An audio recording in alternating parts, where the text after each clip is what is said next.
Mixed by Nandan Yadav.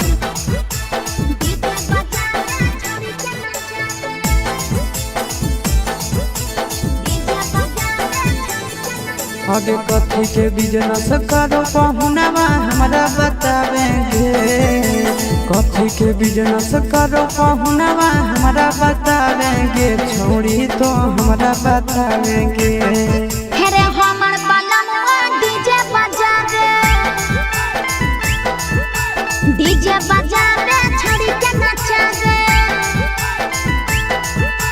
हमर बलमुआ DJ बजावे। आगे कथी के बिजनेस करो बलमुआ हमरा बतावेंगे। छोड़ी तो हमरा बतावेंगे। हेरे हमर बलमुआ डीजे बजावे छड़ी के नचावे।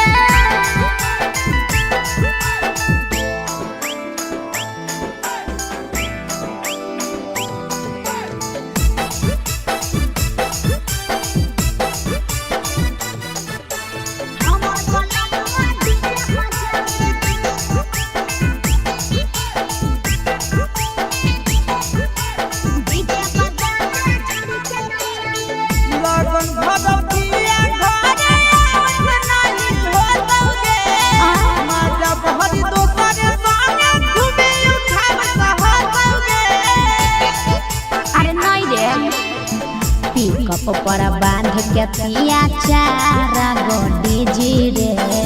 भर लगन रहो है छाड़ा बड़ी बिजी रे।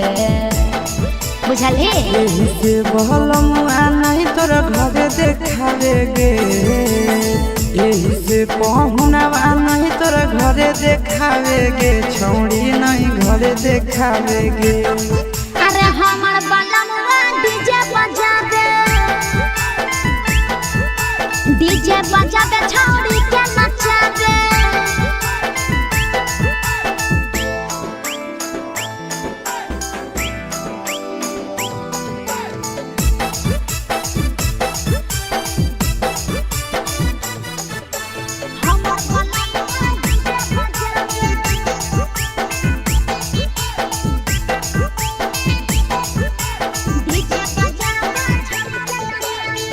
लाल पियर हरियर खूबे जरता दौलत लगे। आशीष नंदन के बजता झुमट लगे। पागल कहीं पे सैया वाला डीजे के हमर सभे है दीवाना रे। बाजो है डीजे पर लिखल प्रिंस प्रिया के गाना रे। महीना में कितना दिन ले बुकिंग करावेगे। महीना में कितना दिन ले बुकिंग चलावेगे। छोड़ी आगे बुकिंग करावेगे। हेरे